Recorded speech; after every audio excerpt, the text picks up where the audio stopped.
حضور نے فرمایا جب میت کو دفن کر کے فارغ ہو جاؤ تو اس کی قبر پر کھڑے رہو. خود حضور بھی قبر پر کھڑے رہتے دفن کرنے کے بعد، اور فرماتے اس کے ثابت قدم رہنے کی دعا کرو، اس لیے کہ اب اس سے سوال و جواب ہوں گے. اب فرشتے اس کی قبر میں آئیں گے، اب اس سے پوچھیں گے، اب اس کے ساتھ وہ امتحان ہوگا، تو اس کے لیے دعا کرو، قبر پہ کھڑے ہو کے دعا مانگو.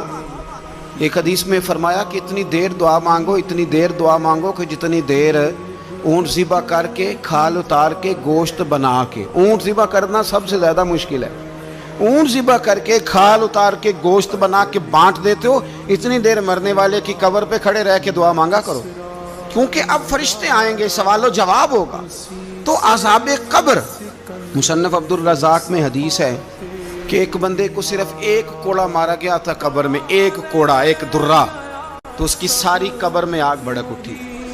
تو پوچھتا ہے کہ یہ ایک کوڑا مجھے کیوں مارا گیا؟ تو انہوں نے کہا ایک وجہ تو یہ تھی کہ تو پاکی پلیدی کا خیال نہیں کرتا تھا، اور دوسری وجہ یہ تھی کہ ایک دفعہ ایک مظلوم نے تجھ سے کہا تھا میری مدد کر، اور تو مدد کرنے پہ قادر تھا، تیرے اندر ہمت تھی، پر تو اس کی مدد کے لیے تیار نہیں ہوا. وہ ہمارا مشہور فکر ہے نا کہ سانو کی لگے، پرائی لڑائی پرائی آگ نو اسی گھر کیوں لے آئیے.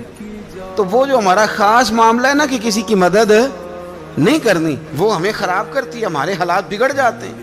ہم مدد کرنے پہ قادر ہوتے ہیں پر کسی مظلوم کی مدد، ایک کوڑا لگا تو پوری قبر میں آگ بھڑک اٹھی. عذاب قبر سے اللہ کی پناہ مانگی جائے اور آخرت کے لیے، قبر کے لیے تیار.